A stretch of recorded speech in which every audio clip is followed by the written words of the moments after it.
Welcome to the Make Me Better podcast.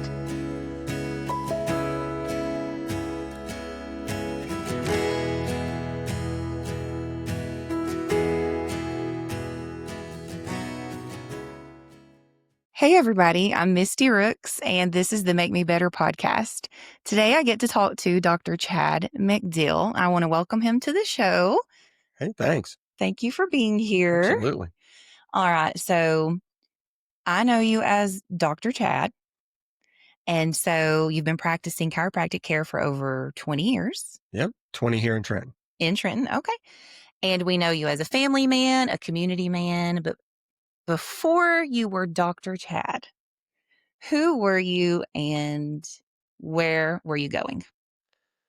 Well, I guess I was, and if I go back to the kind of chiropractic origin story, so to speak, I was a teenage kid going to University of Georgia. Go Dogs. Yeah, go Dogs. That's right. I had just gotten back from living in Saudi Arabia for a while, and yeah, it was interesting. Wow. Dad was rebuilding an airport there. And so we were there, and I came back and started UGA and just thought I knew everything, just like every other teenage kid, and was going into business and getting started with life. Yeah. And I was big into powerlifting, and I was in bodybuilding, powerlifting.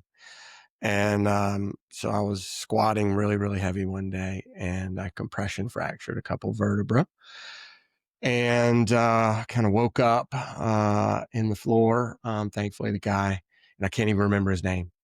I cannot remember the name of the guy who saved my life. Like, I know it's just so wild, but he caught me in the weight and racked it for me and kept me from getting crushed. And Wow. I woke up in the floor and then went to the ER and found out I'd crushed some vertebra. And so that's the first time I really took any stock in chiropractic and really started to think about, my body and the things I was going through. And it was also the beginning of a downward spiral. Okay. Now, being that young, did it hit you how serious it was? Of course not. No, absolutely not. Okay. No, I was still invincible. Yeah. Yes, not yet. Yeah. It was installment number 2 into the development of Dr. Chad that really. So I, of course, became invincible again. I spent about 4 months in bed because it was in my mid back, and so I couldn't lay down. I couldn't really do anything. I was actually just in a recliner. So I was just stuck in a recliner for several months while those vertebrae healed. And I was out of work, and I drove trucks to pay for college. So I was out of work and couldn't do anything. So a lot of time on my hands. I kind of got introduced to pain pills and muscle relaxers and anything else I could do that would help them work better.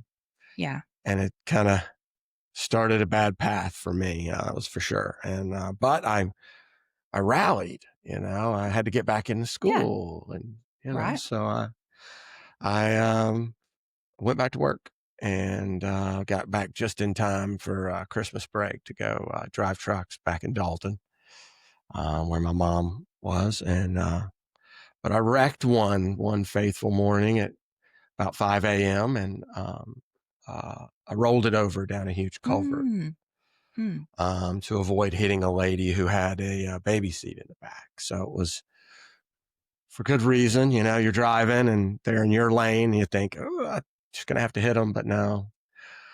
So I dumped my truck down this huge hill, and the box was full of ice. So it crushed the cab and twisted me up underneath it. And it, I'd just gotten released to work from compression fracture. Oh, man. So, hadn't gotten all that strength back or anything. So it herniated my lumbar discs and twisted me up into a ball in the bottom of the floorboard. And there I sat thinking I was going to die. And that's when it hit me that's when I found out about life and that it was probably going to be over. So how old were you at this point? 20.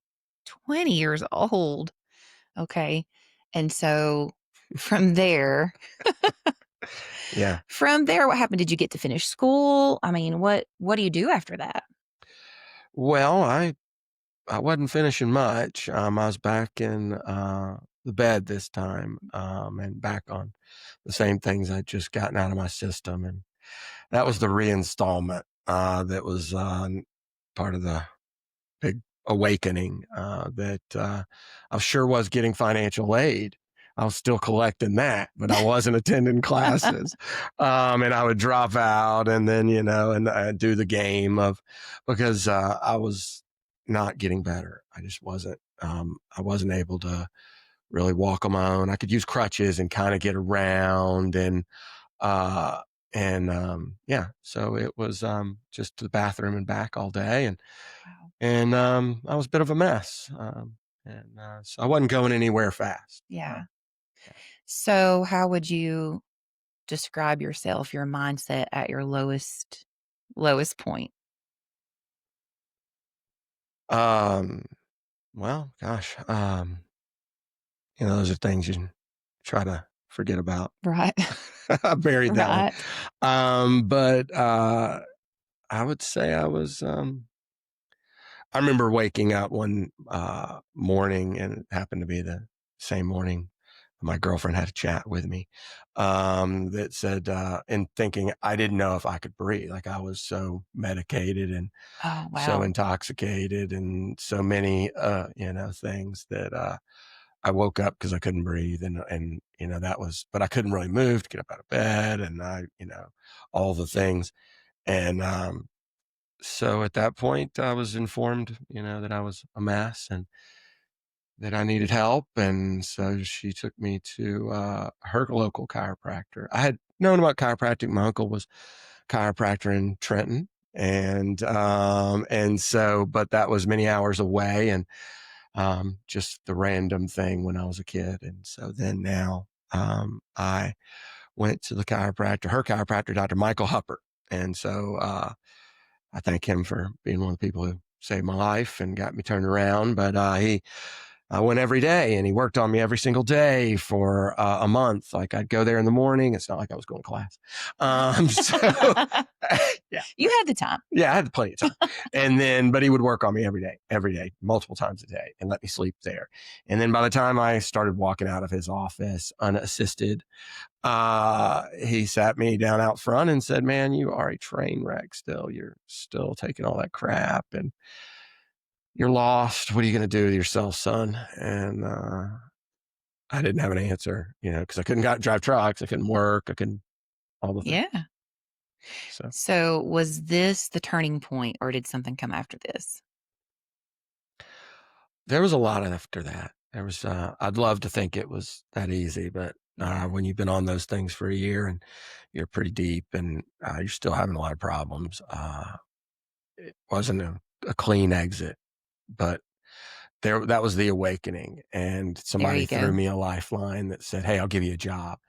I'll teach you to be a chiropractor. And then once I've done what I will do for you, I will ask you to do something for me. And that's how he left it. And it was kind of this open, I'm telling you, I'm baiting you. I'm making this, but I'm going to do this for you if you'll. And he really did. He took me in, he gave me a job. He taught me, Wow. he paid me, even though I owed him thousands of dollars for what he'd already done. That's So amazing. That's yeah, amazing. yeah. So, one person made such a huge Mhm, difference mhm. in your life. Yes. Where were you headed before that? I mean, what was your goal? What was your career going to be before this all happened and you went into chiropractic? I was a business major. Business. Yeah, just Okay. follow my dad's footsteps, kind of thing. Thought maybe I'd get into some sort of corporate work or something, and didn't really have all that much direction. But it certainly wasn't, you know, changing majors, losing a year in school, and signing on for a, major in biology and all the things that I had to do to become qualified to go to chiropractic school. And so, Okay. So, I think this is so cool. So, healthcare, medical field, none of that was on the radar no, at all. no, I didn't. You suffer tragedy, Mhm. basically become a different person Oh, I was different. All right. and get launched onto a different path. Mhm. in life. Mhm. And so today, I'm sure this has made you into the doctor and the person and the friend that you are today. So if we go back in time and you never have the accident, Mm. you know, are you still the same person today? Absolutely not.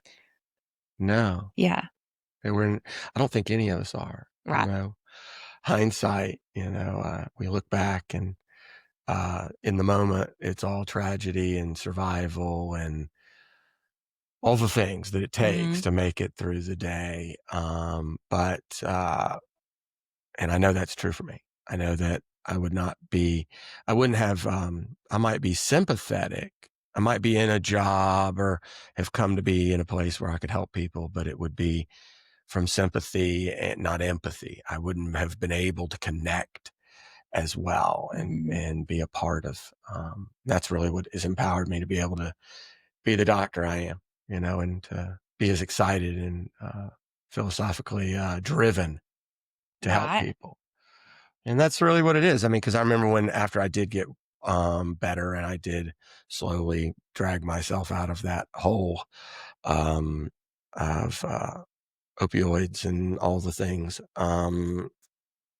he said, "Hey, so that thing you're going to do for me is you're going to go to chiropractic school and then you're going to turn around and you're going to do this for as many people as you can."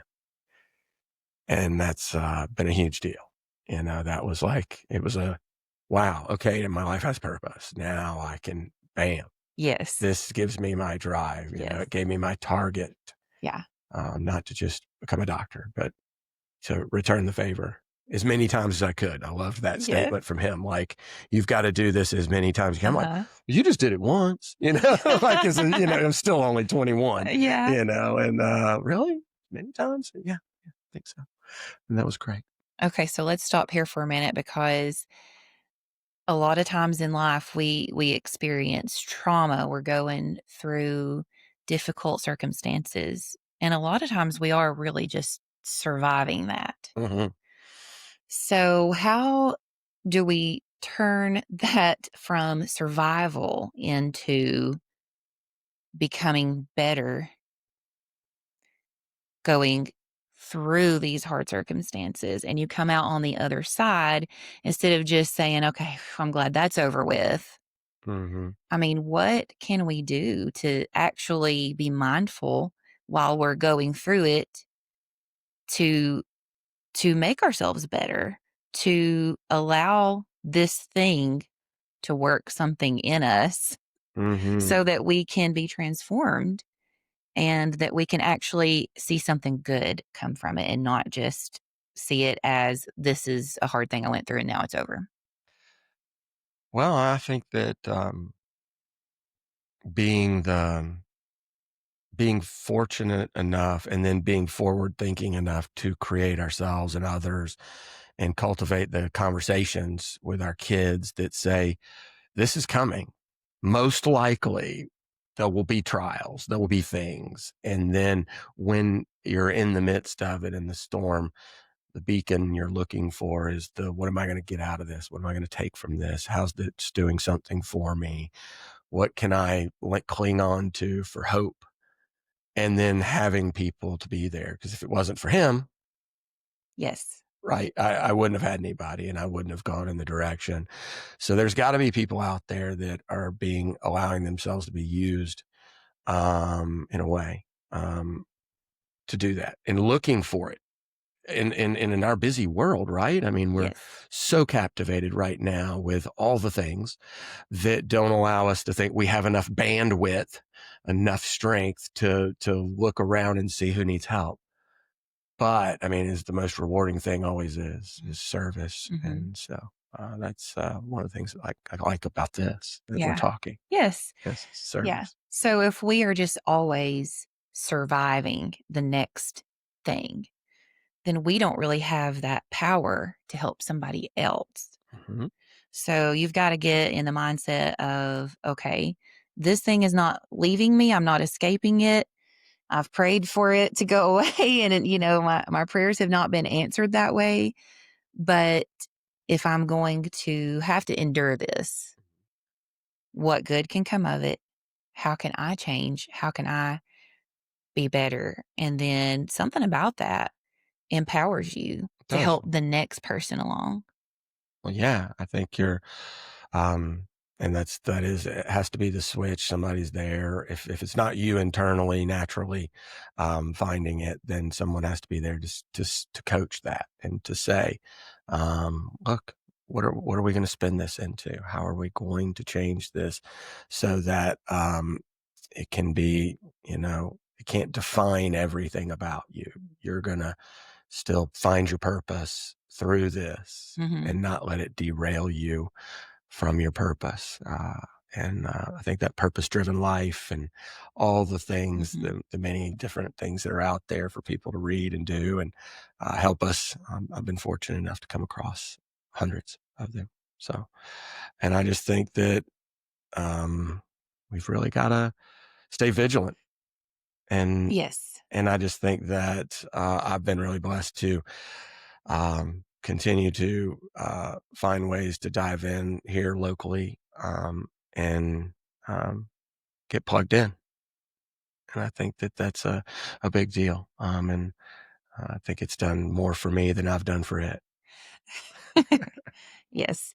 Well, so we're coming to the end of the show. Okay. And at the Make Me Better podcast, what we really like to do is the last couple minutes just talk about you personally, which I know there's so much more to you, and there's like years and years after this story that Sure. we don't have time for today. But that's when the transformation began. You said it Mhm. was the awakening. So, how did going through that difficult situation make you better? Like, what kind of person are you today, you think, because you went through that? Well, having been in a lot of bad spaces, I'm definitely less judgmental, more empathetic, and I can relate to just about every complaint somebody comes in with. And I can it's easier to meet people where they are and to understand the difficulties they're going through and and then try to help them see that that I'm not there just to make them feel better. I'm there to help them be better. That they're going to be some version of themselves. We all are. It's just what version. Yes. What version am I? Am I, so I'm probably Dr. Chad 10.0, I love it. like, and but where are they and what's limiting them becoming the better version, physically, mentally, spiritually, all the things that we have to tend to allow ourselves to be not. I often know, I like to think of it. It's not what are we going to make ourselves. It's how are we going to get out of the way of us becoming what we what God has for us. Most of the time, we're limiting Him, not Uh-huh. Uh-huh. we're the limitation. Yes. And we just Yeah. got to get out of the way and let it happen and follow our intuition Yeah. and all the things. And I think that that's what it's done for me is I've gotten to see that personally. And now it's easier to be there to help other people recognize where they're at and have a possibility and some hope. Yes. That's what I think. Yeah. Because if we don't get out of the way or figure out what is in the way, we're just gonna keep going around that same mountain, Absolutely. for 40 years or whatever. Yes. And we've got to finally just humble ourselves, I think, Mm, maybe as part of it, and just, realize, "Okay, there's something in me maybe that I need to get rid of, that I need to work out, that I need to allow God and allow these circumstances to kinda change me, if you absolutely. need to be softened up a little bit or, something like that, but you have to realize that, these challenges in your life are not just something for you to go through, but something for you to grow through. Absolutely. And one of my favorite mentors, Mark Supernaut, he said when he would call as a coach for me, he would say, "All right, man, well, what's something that you need to keep doing? Tell me something you need to stop doing, and now tell me something you need to start doing."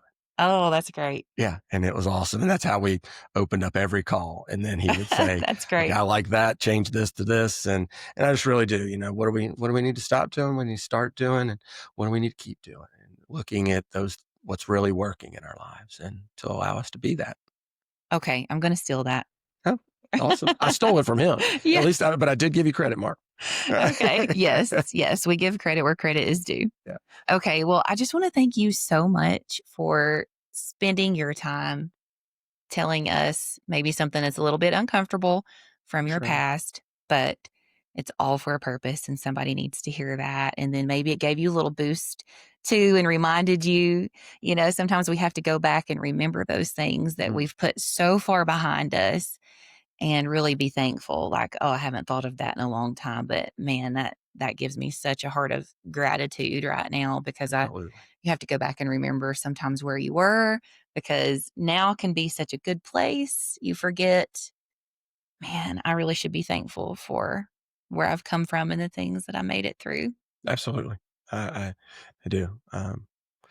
I really am very thankful for all those, amazingly tough things. So, Yes, because it made you better. absolutely, it made me who I am. I certainly wouldn't be where I am or who I am without it. And now that I'm on the other side and some 30 years past it, Yeah. um, it's good.